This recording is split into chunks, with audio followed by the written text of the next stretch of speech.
Good morning, everybody. Welcome to another edition of the Weekend Wrap Up. I'm David Thomas, and this is Mr. Josh Blevins. We're here to talk about the news that matters. We are.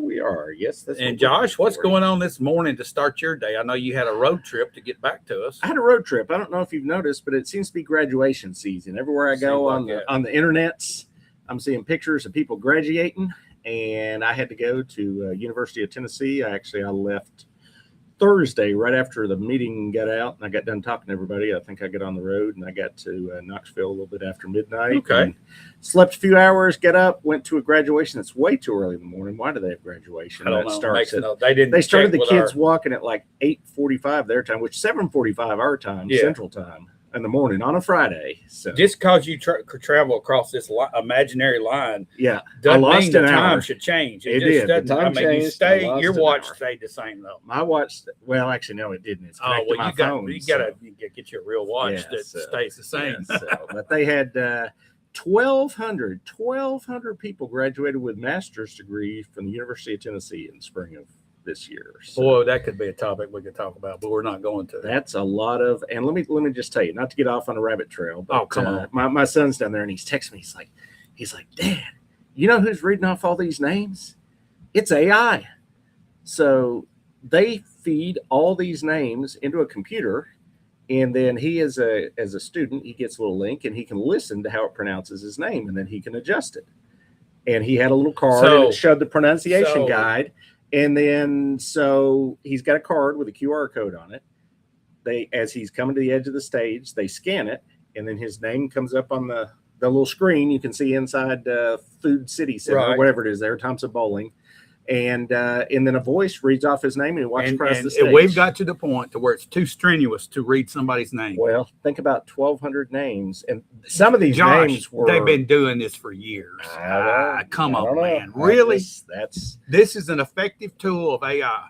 It actually worked. So it worked. Yeah, I don't doubt it worked. But fact that somebody can't stand and everybody's name was pronounced correctly. So I'm telling you, some of these names, you and I couldn't even made a shot at pronouncing them. Okay. So, that's a topic there we could go on, but I'm not going to go down that road. Yeah. So it was interesting. All right, that's sort of like a little rabbit trail. What out of left field can we talk about today, Josh? I'm sure you got a lot of things. We got a lot of topics to talk about. Well, we won't go there just yet. We'll have a left field day. We'll have that sometime in the future when we don't have a lot to say. So anything happening this morning in the city or county that's big events? I know last night we had Shelby Central High School. At the high school graduation. You guys just talking on the sports show. We got a bunch of teams going to state tournament stuff. I will say something I caught just on my way in that I didn't know was happening. Actually, I'm going to leave here and try to catch it real quick. The old Badcock building, which has been turned into private storage, generally private for old vehicles. They're having a cruise in this morning, Southside Church of Christ, I believe, and it is open to the public until noon. So hopefully we don't talk too long. I'm going to drive by real quick just to see it. The individual that bought this building has really fixed it up nice for storage of his antique cars. And it's even got a sign out. There's a gate. I mean, he's fixed it up nice. Yeah, and it's actually open this morning from 8 to noon. So, well, it's good to see something happening right there. That's a big parking lot. Yeah, it is. You got a lot of room, so that could be a good event place. It could be. So I'm going to pop over there and just see how it turned out. But other than that, I think because the graduations last weekend we talked about, there was 8 million things went on last weekend. Yeah. This weekend with graduations, I think everybody tried to stay away from this as far as it's a good time to stay away. Plus, we had Mother's Day last week too. Mother's Day last week. A whole lot of stuff going on. A lot of stuff. So let's take a break, and when we come back, we're gonna go through some of the stuff, dive in head first into a lot of stuff that happened this week, Josh. Yeah. And I know everybody's anxious to hear your reports on that because you were sitting in the middle of a lot of it. I was in the middle of some of it. Yes, I was. I apologize. Well, let's. All right, we'll be right back after we hear from our sponsors, Cutting Edge Optical, and Dennis Young Insurance, and also the Dream Team, the Arnold crew at Coldwell Banker Realty for all your real estate needs. We'll be right back after we hear from these sponsors. For clear vision and trusted care, choose Cutting Edge Optical. We offer comprehensive eye exams powered by 20/20 exams, expert contact lens fittings, and a wide selection of quality frames to match your style and budget. Need glasses fast? We even offer same-day eyeglasses to keep you seeing clearly without the wait. Our experienced team is committed to personalized service and helping you see your best every day. Visit Cutting Edge Optical at 1114 North Main Street in Shelbyville or call 931-488-5778 to schedule your appointment today. Get the results you want with the personalized service you deserve at Dennis Young Insurance Agency. As a local independent agency, we offer coverage from several different companies, including Erie. So whether it's auto, home, life, personal, or business, we can find the right coverage to meet your unique insurance needs. And with a rate lock advantage, your rates won't go up as long as you do not change drivers, autos, or addresses. Contact us at Dennis Young Insurance Agency, insuring Shelbyville and surrounding areas since 1988. When you're ready to buy or sell in Middle Tennessee, you want someone who knows this community inside and out. Meet Diane and Madison Arnold, Shelbyville's trusted real estate team with decades of local experience and award-winning results.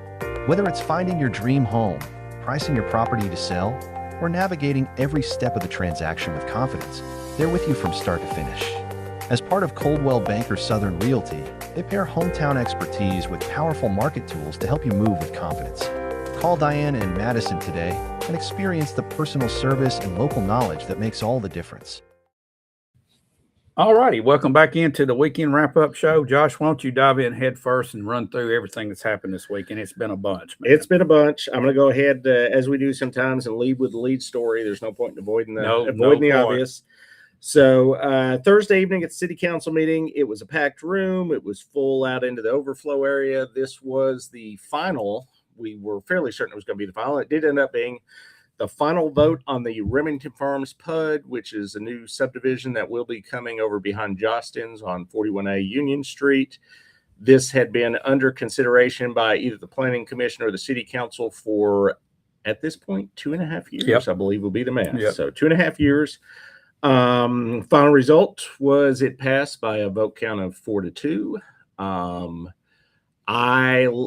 First we had public comment. So we had some public comment, both for and against, actually. So there was some for, not to chase the rabbit early, but the for comments were basically saying that they liked the developer that was going to be doing the development. So a couple of people said they liked the developer.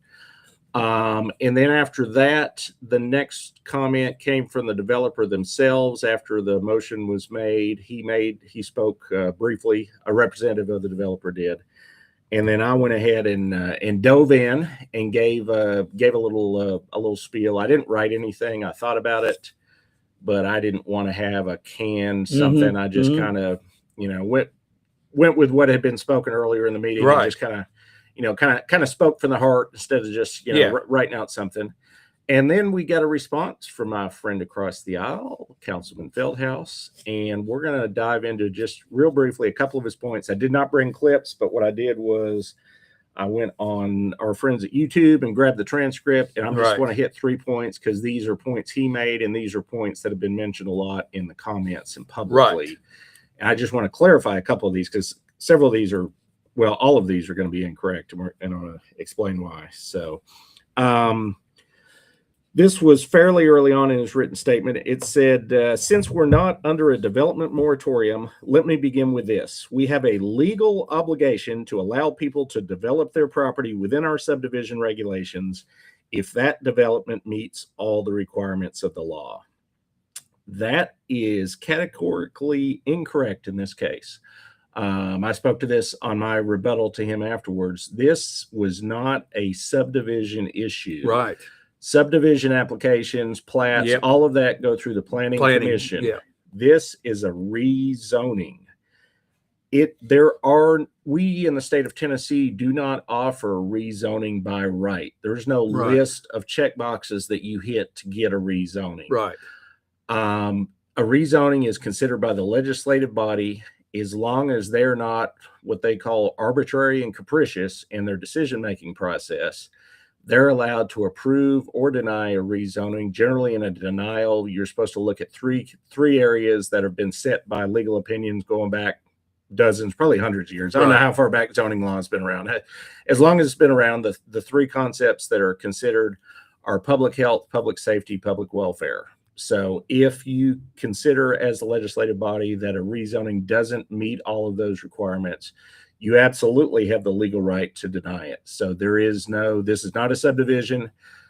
as a property owner, when you buy a piece of property, you have the legal right to develop that piece of property under the zoning that it sits in Right. at the time that Right. you buy the piece. You of have property. that property right. Property You owner have right. you have those complete property Right. rights, and those can be infringed on by different things. I only own one piece of property Right. in Bedford County in Shelbyville. It's a tiny little sliver of Mhm. about 6,000 square feet. And it sits within what's called a PUD, which is what this is going to be, a plan unit development, which means it has an HOA, which means not only do I only have the rights to what's allowed under zoning and subdivision regulations, I also only have the rights You to got- what's allowed under the HOA covenants. You have neighborhood I Nazis. I cannot build a fence that hasn't gotten the proper approval by Right. the proper people. They only allow two kinds But of you have fences. subjected yourself to that by buying a home. there. I knew Okay. that when I bought that piece of Right. property. I did not buy a piece of property of Now- 6,000 square feet and thought I could turn it into a car wash. I knew want that. I when want to bought set it. I want to So, set a ball up on a tee right here, Josh. Do you think that the proper way to look at this whole situation and the zoning issue is that it's not about the developer not having a good development? It's about the city of Shelbyville not being ready for that particular development the way it's laid out. That's correct. Yeah, that was the consideration the whole time. That's why we kept stressing the infrastructure side of things. Had nothing to do with the developer, which everybody kept speaking about the developer. It had everything to do with the development, Right. its location, the infrastructure surrounding it, and what it would do. Public health is not an issue here. That's more looked at in industrial But kind of stuff. safety is Public health, I mean, public safety and public welfare are Right. both the two considerations for this particular one. So when I heard this again this morning from somebody I just ran into get my coffee at Grindstone, they said, and they were not for this development, but they said, we understand why it passed. They said, because they met all the legal requirements. So it That's had irrelevant. to, and that's not Yeah. the case here. I know it's not at that level yet. it's not to that level, and Yeah. I'm going to give Mr. Feldhouse the benefit of the doubt. He's been in office almost as long as I've been alive in one capacity or Right. another. So I'm going to give him the benefit to assume that he knows proper planning and zoning. I think he's doing a PR move with this statement just because he knows the Right, public doesn't right. understand that. And I just want to clarify, on a rezoning, there is no checkbox list on a rezoning. All we have to do is make sure we're not being arbitrary and capricious. I can't give rezonings to people because they're my buddy, because they're my Right. friend, and not give it to somebody else because they're not my buddy and not my friend. You've got to have something that a reasonable person could look at and tie to, in this case, public welfare, public safety, which I think we had, and that's why. Josh, I really believe that knowing you, okay, and the way you're processing things, if I was trying to do this development, you would look at me and say, David, the city of Shelbyville's not ready for this. Right. Because it's our fault. We're not ready. We hadn't Yeah. planned properly. We hadn't planned for this. You just can't do this because we're not ready for you. Right. Let us get ready and then come back. Right. Yeah. The idea That's is the way not you to would tell me, I stop. believe. And Yeah. he used the word moratorium a couple of times in last month and this month. Nobody was asking for a moratorium. We were just asking to keep it at the zoning it was for now until we were prepared for it. And it could have been developed. They could have started building 2 years ago at R1 regulations, and it met that, and we would have been able to handle that. So, Yeah. Point number 2, this statement was made, and he's made this one a couple times. It says, in addition to the road infrastructure, we discover more infrastructure items being donated, keyword there, by the developer to go above and beyond requirements to improve freshwater infrastructure to the northwest quadrant of the city. Nothing is being donated No. here. The money that he's referring to here, which is the sewer money, it's $960,000, I believe, is the current dollar figure. It's gone down to with the new count. That is $2,000 per connection of sewer that every single person that comes into the city of Shelbyville and builds a residential unit has to pay that up front. Right. Doesn't matter if you're building 5 houses, 10 houses, 500 houses, 1,000 houses. That is a permit. That is it's a fee for service. Basically, you're paying that because you're putting an impact on the sewer infrastructure in the city of Shelbyville. It's required by the Power, Water, and Sewer Board. It's honestly a low number if you look at Columbia, Spring Hill, some of the surrounding areas that have bigger issues with development. They've got much higher fees for tap fees and sewer and whatnot. But that is not a donation. That's not a magnanimous gesture by the developer. That's not a goodwill thing. That's a requirement to build any residential structure in the city of Shelbyville. You also pay a higher tap fees if you're doing commercial or whatnot. But that's not somebody going out there Right. and writing you a nice big check Yeah, and get yeah, a picture yeah, with a big check. yeah. That's not a donation. That's just they have That's to pay their that cost fee. of doing business. Everybody does. Yes. It doesn't matter how Yeah. big, how small. If I went and built a house and bought a piece of land, and it's in the city limits, I got to pay $2,000 to Right. Shelbyville Power, Water, and Sewer to get the sewer connection. fact you do that- have to pay it up The front. fact that That's they've just the agreed to pay requirement. for a turning lane for a portion of the 41A, that's not a donation. That That's is just also that's not a it. No, donation. it's Yeah. not a donation. Yeah, those are not donations. Now, here we will talk about what is quote unquote a donation. This is the last point I want to make just from the statement that he had written, which was he said the donation of 20 acres for a future school along with enhanced entrance to 41A could save Bedford County millions of dollars in the near future. Could save millions of dollars. This is like when my wife goes out to the department Oh, store. you shouldn't say this. Yeah, I know I shouldn't, but I'm going to. And she goes out to the department store and she comes home and says, "Hey, I just saved us $100. This dress was on sale. You didn't have to go to the department store. You just went out and paid $200 for the dress, but we saved $100 because it Oh, was yeah, on sale." Yeah, yeah. That's what he's saying here with the school situation. They quote unquote saved us money because they gave us a piece of property. But we're now going to have to build a school because we're going to have too many kids coming into the school system. The cost of the school is going to be way more than the cost of that piece of I'm gonna property. make a prediction. So- I'm gonna make a prediction, Josh. Yeah. Not in my lifetime will there be a school built there, and I'm gonna tell you why. Yeah. Education is changing right before our eyes. Right. I think our enrollment decline in Bedford County, along with the introduction of AI coming into the classroom, especially for your 10th through 12th graders, Yeah. is going to change the dynamics of the classroom to the point to where we're probably not going to be flooded like we think we are. So Yes, that's off topic, but That is a possibility. I will say though, if we continue, if our population grows too quick, we may outpace the AI and the homeschooling on it. We may And- still grow our school and then system, build so something that later Yeah. goes that sits empty that could. to cover a temporary time frame. Yeah. So That's another topic, but So those were the main points I wanted to hit. Now, obviously, this is passed. I've seen some talk online. Oh, we need to do a petition of can't this do and that that. now. I'm not a lawyer and I don't play one on TV, but I've never seen anything that's been presented to us where you can have something like this. Which this was just want to make sure I get my wording right. This was an ordinance that passed after 2 readings Right. and a public hearing. I'm not aware of a legal There's not one, Josh. maneuver that undoes that by the legislative body. I mean, know you I've can- seen those hey, comments, but I don't You- believe it you can exists, you can so. form a petition and sign it and get 5,000 signatures. It's a piece of paper with 5,000 signatures on it, and that's all it is at that point. Yeah, if you think you found some kind of loophole in legal right, I'd talk to a lawyer first before I went to all that effort. I don't know that there is. How about So, this? yeah, How about this, Josh? Yeah. Instead of getting 5,000 signatures, get 5,000 voters. to go out and vote. Go out and That vote. would be And the easier Steve move. Jordan makes a comment. The ones that voted for Remington should be voted out. Okay, that's his opinion, and I understand his opinion because I lean that way myself. I mean, when you don't have representation, you need representation. The election is a way to fix it if you will participate in it. Yeah. That's the Yeah. thing. If you Everybody get has to more than participate. Yeah. 13%. All right, sorry to interrupt. But that's another topic. All right. We're going to leave Remington at that. I mean, we've talked it to death. It's been ongoing for 2.5 Yeah, years. If you want yeah. to hear more about it, there's comments all over Facebook. Go read them all. So I would like to say Yeah. people that are passionately upset Yeah. about this. I think that our free market system has a way of balancing things out, and we all picture 500 homes being built and they just pop up out of the ground just like that. It's going to take a period of time, and I think it's going to be slower. I think the economy is going to have some effect to it. You mentioned Sure. interest rates before we came on there about that Yeah. could be a change. If interest rates drop, housing's going to start popping up. But I feel like the overall open free market that we have in this country will buffer some of this.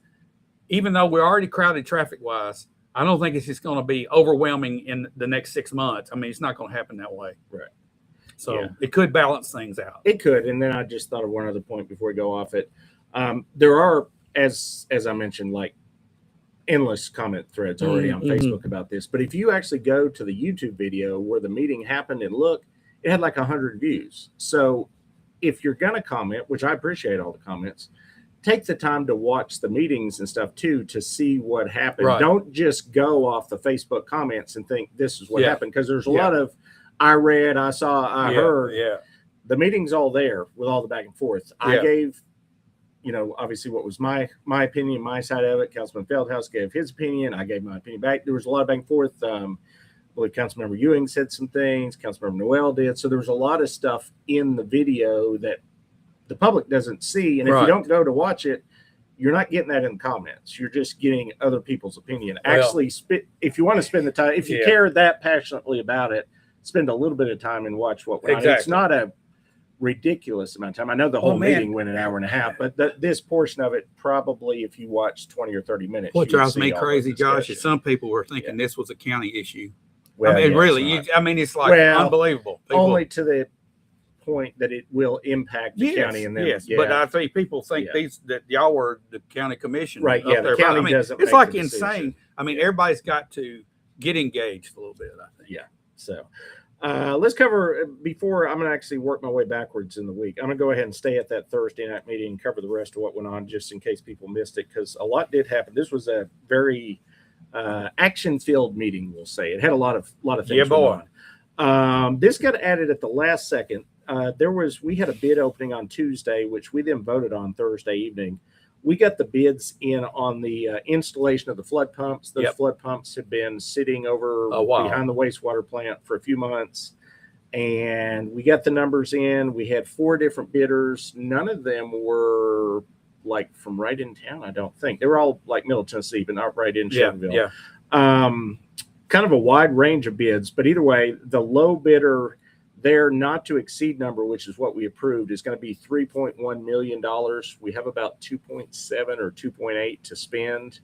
The reason it's that high and a little bit above the amount is they've got to actually remove the existing ones and they got to check the pipes. The pipes they feel like might be okay, but the pipes have also been in there for 60 years. Better hope they're okay, Josh. Well, they're going to inspect them. So if the pipes had to be replaced that run under the levee, that adds another, I think it's $450,000 to the cost. So that's why there's a contingency in there. I went ahead and made the motion that the council agreed, and we approved it on Thursday night to just go ahead and improve all the money up front, because it's not a political discussion of whether or not the pipes get fixed. We need engineers to look at it and decide if they need to be. We don't need to be voting in 3 months and saying, oh, I want the pipes. Oh, I don't want the pipes. This is, a public safety issue. So this needs to be made by experts in the field, not by the 6 of us sitting in a room that don't know nothing about pipes. So I couldn't look at the pipe and tell you if it needed to be replaced or not, but we're going to pay people that know what they're doing.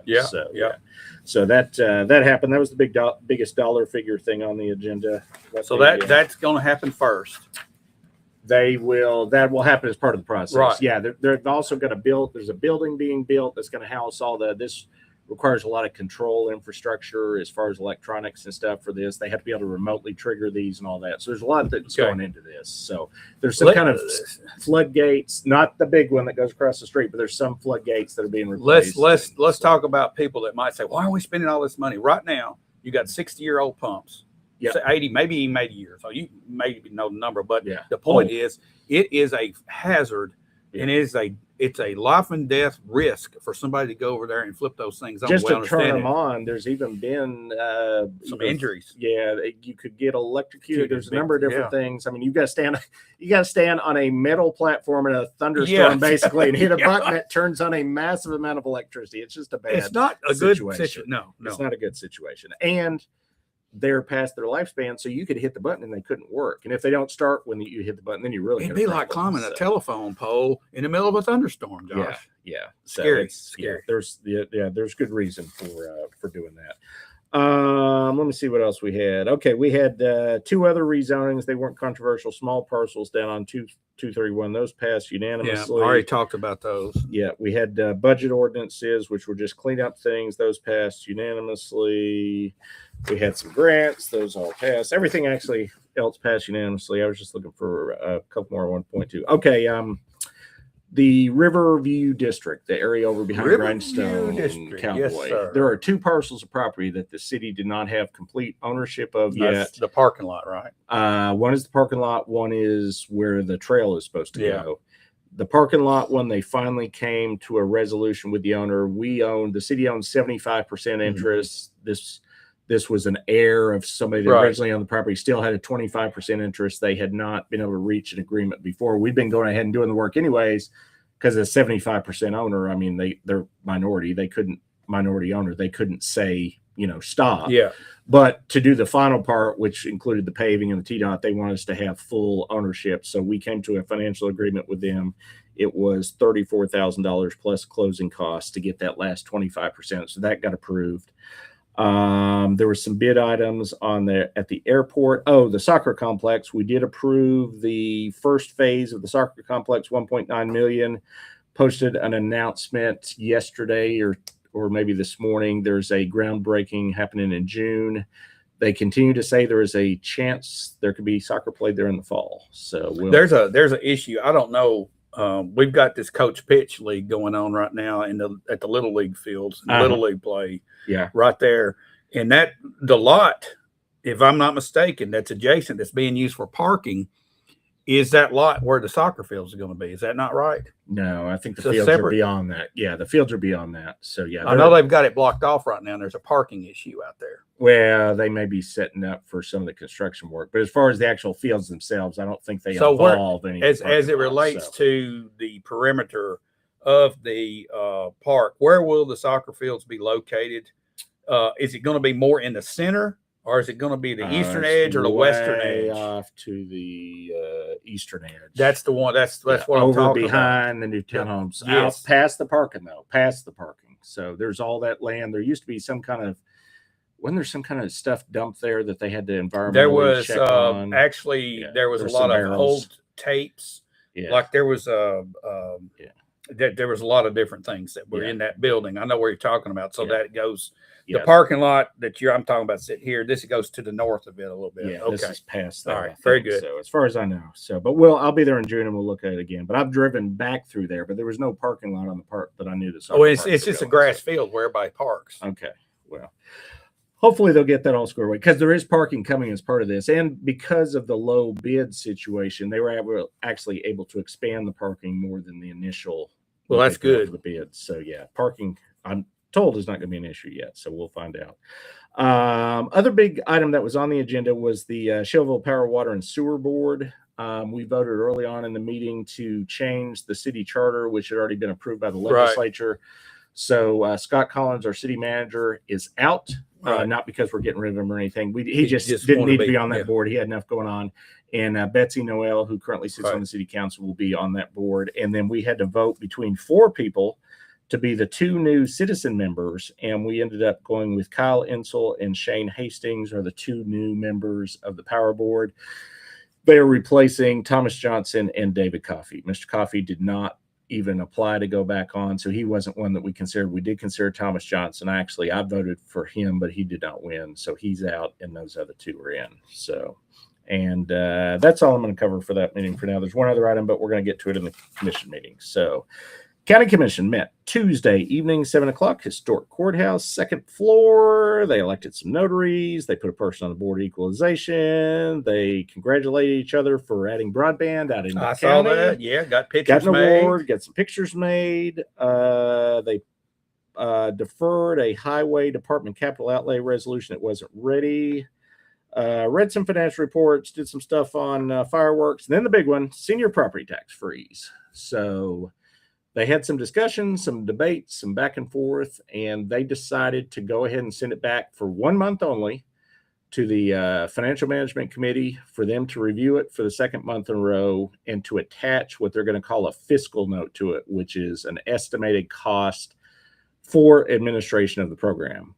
It almost came with a fiscal note initially, but last month the Finance Committee wasn't able to settle on a number. So they threw out some numbers, but didn't settle on a number. So they sent it without a fiscal note, and the whole commission went back and said, no, you need to send it with a fiscal note. So they've thrown poor Mr. Robert Daniel under the bus. He is the county finance director, and put him in the middle of a political hot potato and said, hey, give us a number. So he's going to be the one that has to review all the information, and he's going to have to put a number on it. The issue is, from my standpoint, which obviously we've been in favor of the tax freeze all along, is the number that they put out last time was based on a higher workload than the way the proposal ended up landing. So I'm just my opinion. I have nothing to do with the county side of this issue. I'm okay with them putting a number on the higher workload as long as they put a number that makes logical sense to the lower workload that shows the proportion of the savings and workload. All right. If I'm just using common sense here, Josh, I'm going to ask you, because you've studied this up one side and down another, and probably know 10 times more than anybody else that has looked into this and talked about it and looked at what other counties do. What is involved if I'm a senior and I'm a qualifier under the 43,000 or just up to the 43,000? I got a piece of property and it's been reappraised. Yeah. Tax rate comes into play. I say I want to qualify for this and freeze my taxes. Right. How much paperwork's involved in that? And then what legwork is done by the assessor's office? Yeah, so the senior themselves has to fill out a form. It's generally, and it can vary from county to county. It's generally one piece of paper, front and back. Okay. And I would fill that out and then give it to. You can. Now, honestly, some of the counties, they actually pre-fill a section of it to help them out. Okay. But yeah, theoretically, it can be a blank piece of paper, a blank form. I mean, it's not a blank piece of paper. It's got questions. Okay, that form I get filled out. Then what happens to it? Yeah, I bring it into the trustee's office, and I need to prove my identity. So I need to have a driver's license. Okay, here I am. Okay, I get that. Identity. Okay. I have to prove my income, which here's my tax return. Tax return from the previous year. Okay. And then they have to review and make sure that I have legal deed to the property. So if my name is not on the deed and say it was in a life estate, okay, I might need to provide. Here's that my life computer. Estate I check this out right here. See if it's proper. Yeah. And then all of that gets put into a portal. There's a report sent once. The state handles the portal side of things. Right. They provide the technology. There's a report sent once a day up to the property assessor's office that has a list of the people that have applied for that day. They have to go in on their end, verify that they also agree that person owns that piece of property and that the piece of property is a residence and sits on less than 5 acres of land. Okay, so they do this right here. Yeah, and they pull us up on the screen. So 90% of the properties was what the comptroller said. Generally, go ahead and fit the criteria right on the front end. 10% of them may be sitting on more than 5 acres. So they then have to go in and use the state formula to figure out what portion of the value is the frozen portion and what's the unfrozen portion. They use some arithmetic. There's math involved. Math involved. Yeah. Okay. And then you do it with a calculator. Well, they have, I'm sure there's computer. Okay. All right. So my whole point to this whole thing is, Josh, how long does that process take for one person for that? I'm going to fill out the paperwork. I'm going to give it to you. It's going to get fed to the state. The state's going to send it to the assessor's office. They verify it. Turnaround time for all that in labor.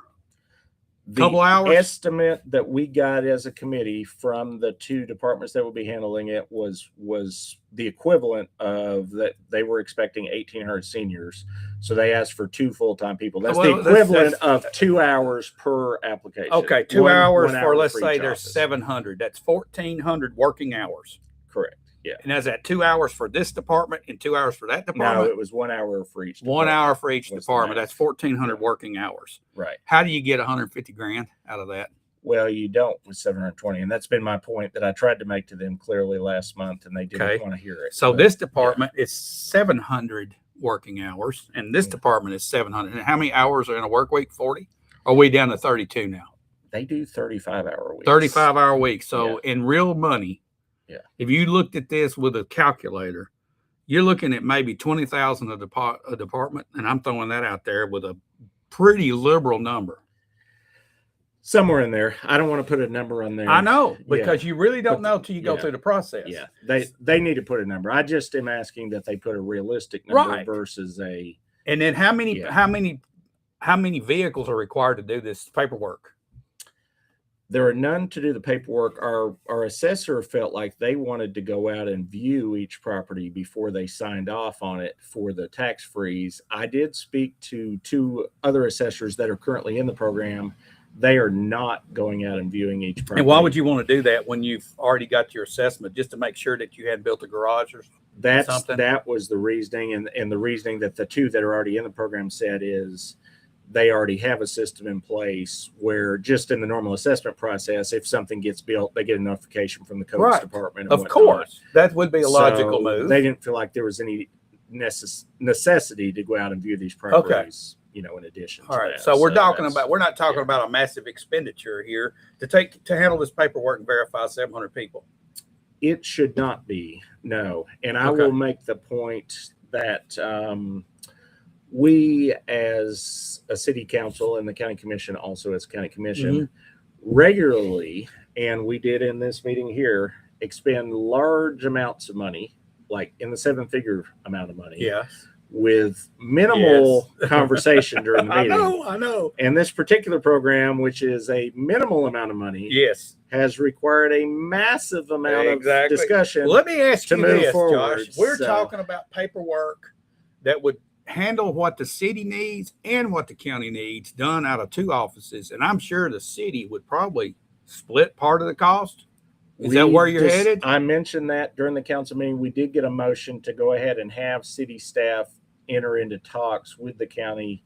And I feel like we could sell and I'm just one vote. Yeah, but I feel of like we course. could sell the council on a financial contribution to help offset the administrative costs. We currently are in a agreement with the county on the assessment costs. We actually, Right. the city pays the Right. assessor's office Right. a certain fee every year to cover the assessments that happen within the city. This will be a similar kind of an agreement.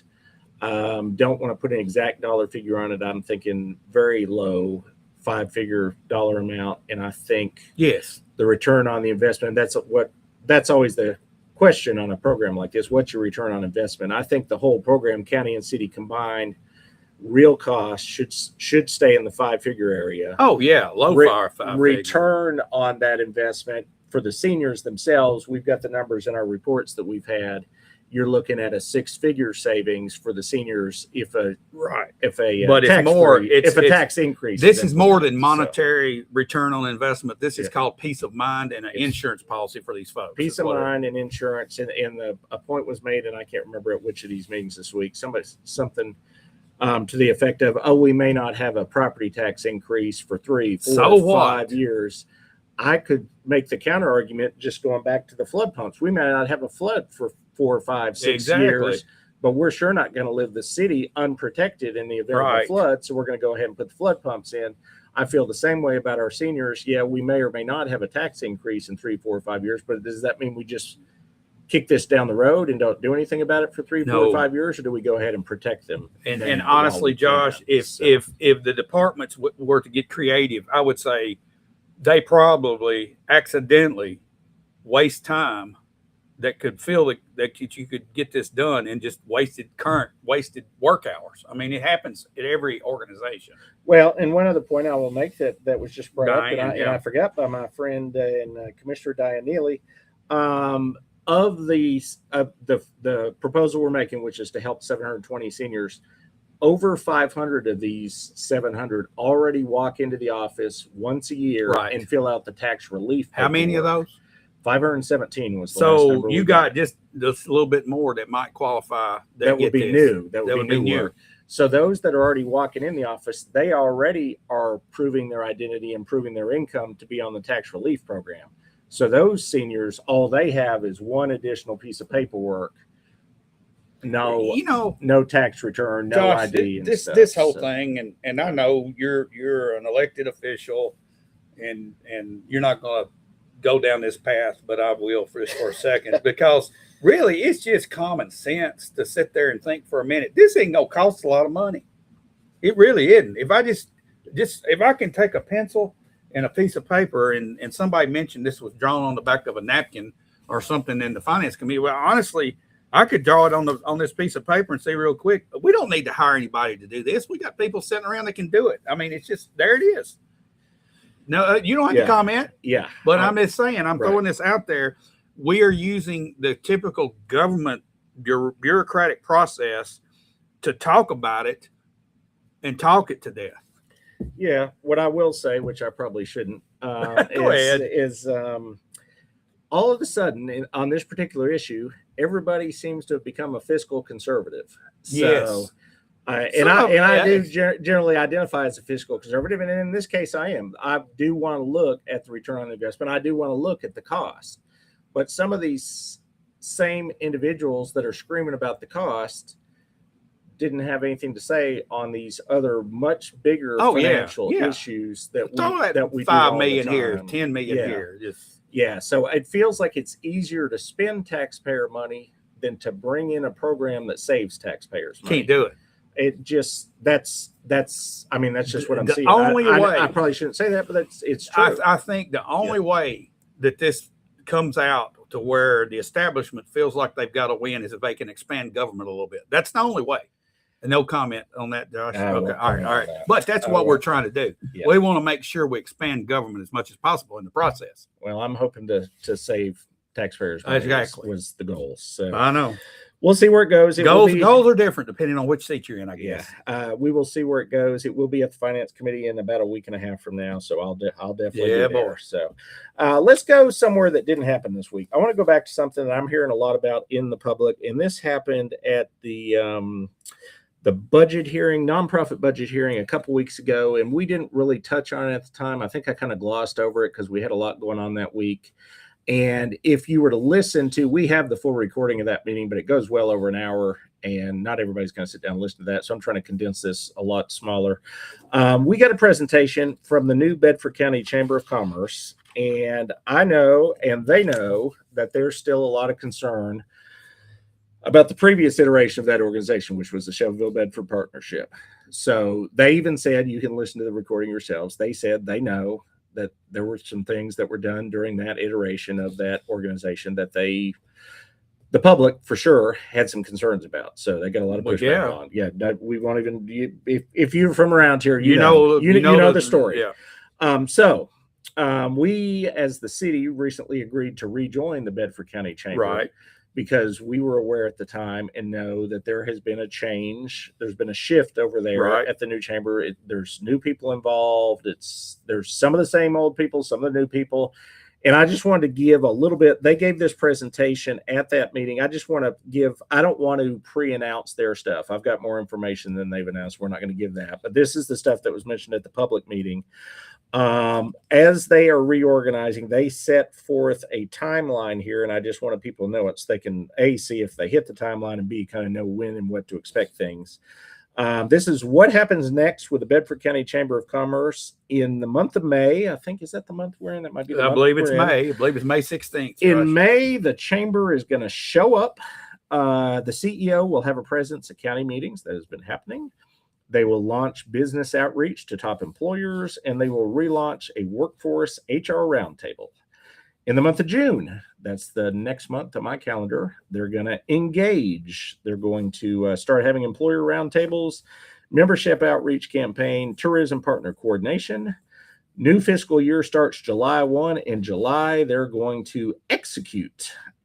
Business retention visits will be underway. They will relaunch their website and communication channels, and they will share their first public progress update. I think that's where we're going to get more of the public information that people have been asking. Let me give the last month, and then I'll let you, not to interrupt. But August, they're going to show their progress. They're going to do committee kickoffs, economic development, workforce, tourism, ongoing leadership visibility, membership growth updates, and their active committee initiatives underway. One more quick point, and then we can discuss.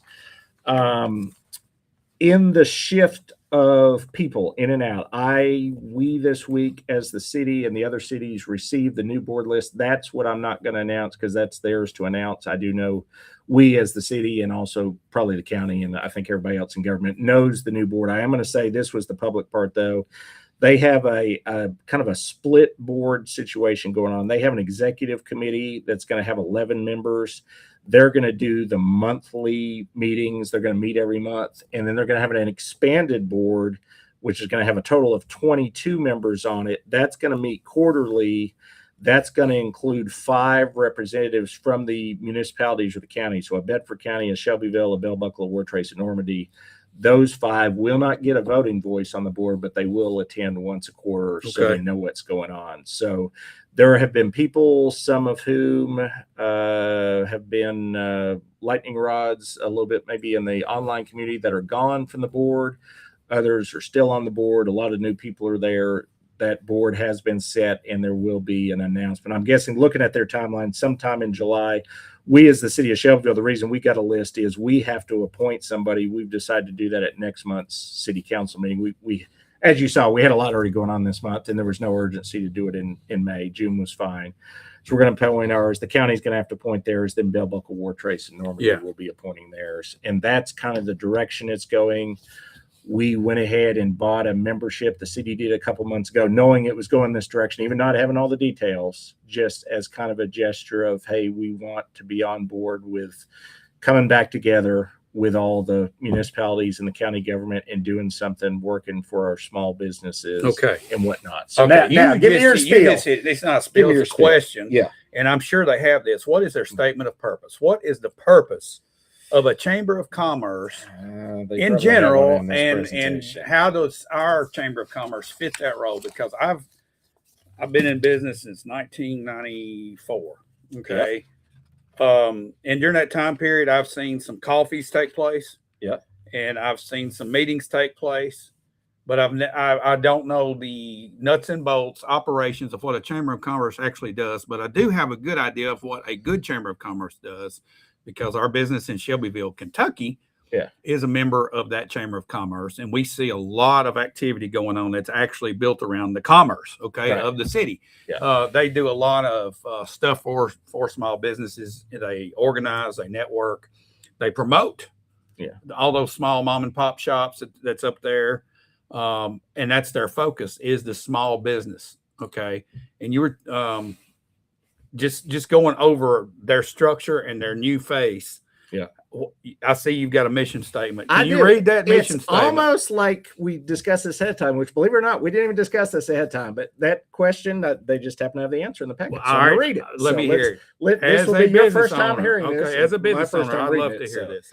This is the mission of the newly reformed Bedford County Chamber of Commerce. Their mission is: the Bedford County Chamber of Commerce serves as a transparent and community-centered partner dedicated to championing the success of our small businesses, strengthening and retaining our existing employers, and attracting high-quality jobs and new investment.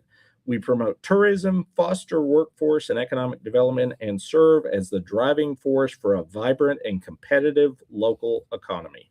That's a mouthful. It's a lot. It's a long mission statement. Let's look at the first part of that. Serve as a transparent and community-centered partner dedicated to championing. What's that say? Championing the success of our small businesses, Okay. Let's just stop right there. That means that they're going to really push our small businesses here in town. I don't know how you do that other than you try to bring exposure and promote shop local. That's one thing. I think that if we could gather a shop local mentality in Bedford County, and if they could be the tip of the spear for that, that would be awesome. But I've never seen it done here in the form of a chamber of commerce. I've got glimpses of it for periods of time. We'll have a 3-month little flurry, but that's something that I've seen in another town. That's the primary focus. And when you do that, I think the rest of that falls into place. Yes. So I think that, and it's got to come from the community. This organization can get people talking about it, but the action has to come from people with dollar bills that want to spend money. And that's the commerce part of things. That's the commerce side. And I think that if they can go down that path, it might be a good direction. So we'll see how well they implement. I will say, without mentioning board members, they did add, there's a lot of people on the new board that are in the business community locally, and they're going to be names that you recognize. And you're going to say, hey, that was probably a good idea to get this person on the chamber board. So I think everybody talks about jobs. When you start supporting local businesses, there is a need for jobs in those local businesses because your commerce starts to rise. A need for more employees. Let's rise the ships that we have here now. I mean, I think that's your automatic job increases and need for that productivity at the local level. When a mom and pop shop has 2 employees and they start getting covered up with business, they need 3 and then 4 employees. It's automatically, we could double our employment if we just shop local instead of driving to Murfreesboro for crying out. But that's another story. That's a whole. Hopefully they can go down that path. Yeah. And I want to hit one other point. They did a whole separate presentation here on tourism. And this is one area that we and I, as sitting on the city council, because we're going to look now at this every year at the chamber and decide, do we want to continue to kick money into it? And for that, we'll get back to return on investment. We want to see that they're doing things that measurable return on investment. And one area that they say they're focused on and continue to be focused on is tourism. So they presented this presentation from, I think, what do they call this every year? It's the South Central, South Central Tourism, something. But anyways, this came from the state. So these are not their numbers. These are state numbers. And they've circled us here, and they didn't bother to give the where we're at in standing, but there's 13 counties in our area for tourism. And I did the math myself, and we're running in at 1, 2, 3, 4. I'm gonna do it again. So I messed up. 5, 6, 7. We are 8th out of 13 as far as tourism growth in last year's state numbers.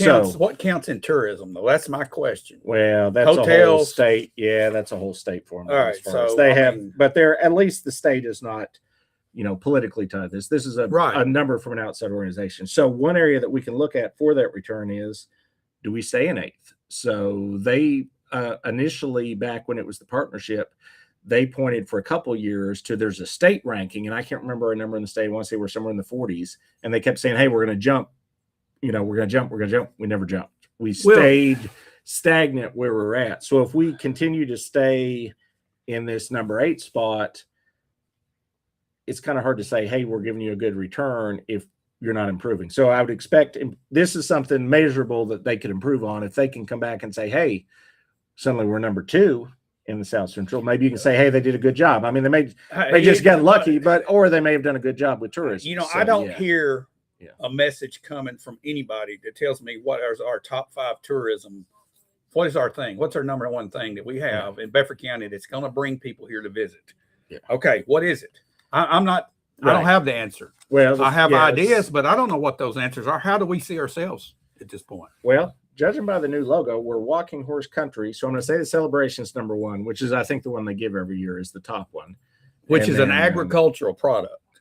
Yes, but brings in tourists, and has brought in a lot more money in the past. How do we engage? How does our community engage with that? Right. That's important. Yeah. I mean, we could go all day. I think on the this, but we secondary don't need one is to. always Bell Buckle, because they have their 2 big The events, big craft fair and the RC Colomoon Yes. High. And then it had been the Uncle Nearest thing, and that's kind of that. Those numbers have fallen off at the moment. So unless that recovers, I don't see that as a tourism. And then past that, now I will tell you, we did not. We talked about it. We got a request, and we're going to discuss this at next month's city council meeting. We got a request for tourism dollars towards the county fair. Their assertion, I think they're right, is as an 8-day event, they bring in a decent amount of people from out of town for 8 days, which makes do we get, how many visitors do you think we get there? Is there numbers on that? That's a big interesting to look at. I don't remember. I want to say maybe they gave us a number. I think they just gave us a budget number, not a person number. But I would think that I've been there. It's usually a pretty big event. I think they probably would be behind the celebration and probably behind the things in Bell Buckle. Again, one of our bigger draws. Agriculture. Yeah. Agriculture. Ag-related, Agriculture. And then you throw in Duck River. Yeah. We are missing some opportunities with Duck River. Agriculture. Right. Okay. Outdoors. Okay. That's what we're not Honky Tonk Row. We don't have Printer's Alley. Okay. We're agriculture. We're not an urban venue. We are an agriculture rural venue. Yeah. We can't change that face. No, although we are doing a few things on the square. I know. That's going to do some concerts and I know, but it fits. So, it kind of fits though together with our ag mentality. So. Yeah.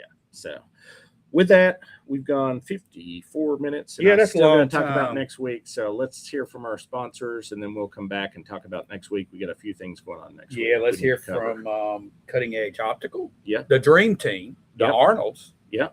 With Coldwell Banker. Right. And then Dennis Young Insurance. We appreciate all 3 of these sponsors. We do. Great businesses here in Yep. Bedford County. Shop local. Shop local. Absolutely.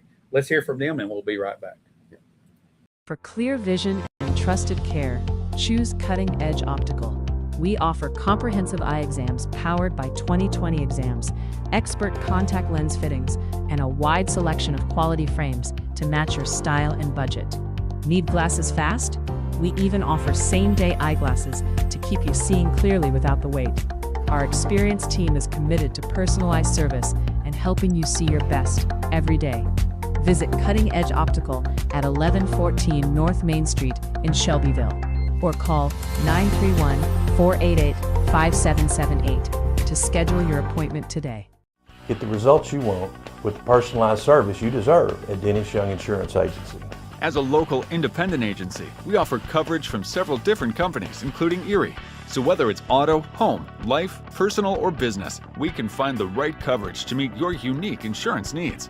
And with a rate lock advantage, your rates won't go up as long as you do not change drivers, autos, or addresses. Contact us at Dennis Young Insurance Agency, insuring Shelbyville and surrounding areas since 1988.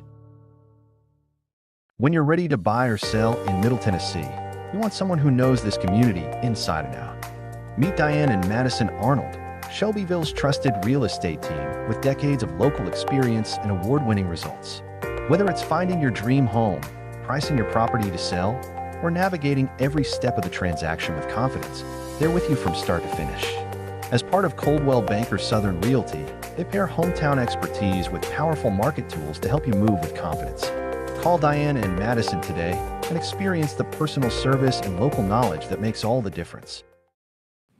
All righty. Welcome back into the weekend wrap up. Josh, why don't you wrap up and talk about what we're going to have next week coming up? Next week, there's several things, and I want to point out that Tuesday morning of this coming week is probably one of the bigger items that's going to happen in relation to Shelbyville and Bedford County in a number of years.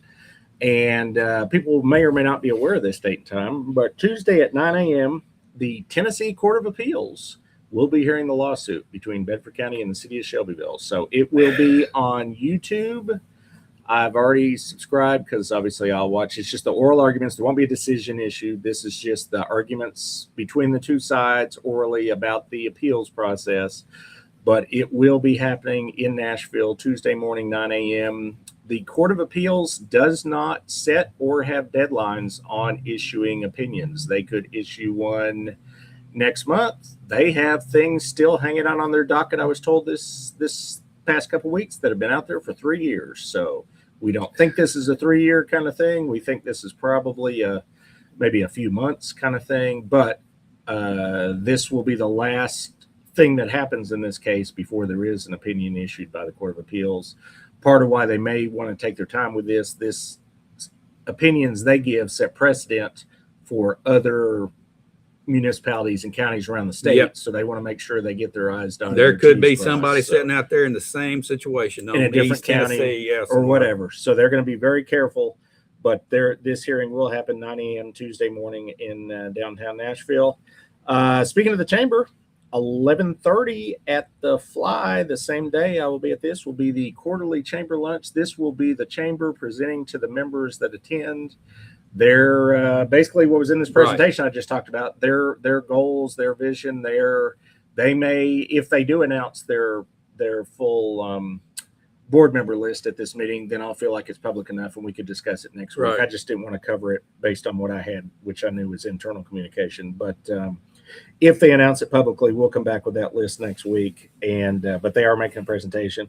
5 o'clock on Tuesday. Tuesday seems to be the day of the week. Yeah, it is. 5 o'clock on Tuesday is the monthly county committee meetings. This is rules and legislative, public safety, and courthouse and property. The only thing I know in all of that might be a little out of the ordinary is I have heard and I am aware that the courthouse and property, which is the third meeting of those that happen in order, they're getting a presentation by Bridge Bedford, I believe, about what they're trying to do in the community and whatnot. So that will be interesting. I'll be there to hear that and be the first public presentation I've seen by them. They obviously just did the 5K on the square last weekend, so it's a good new nonprofit that's doing things in the community.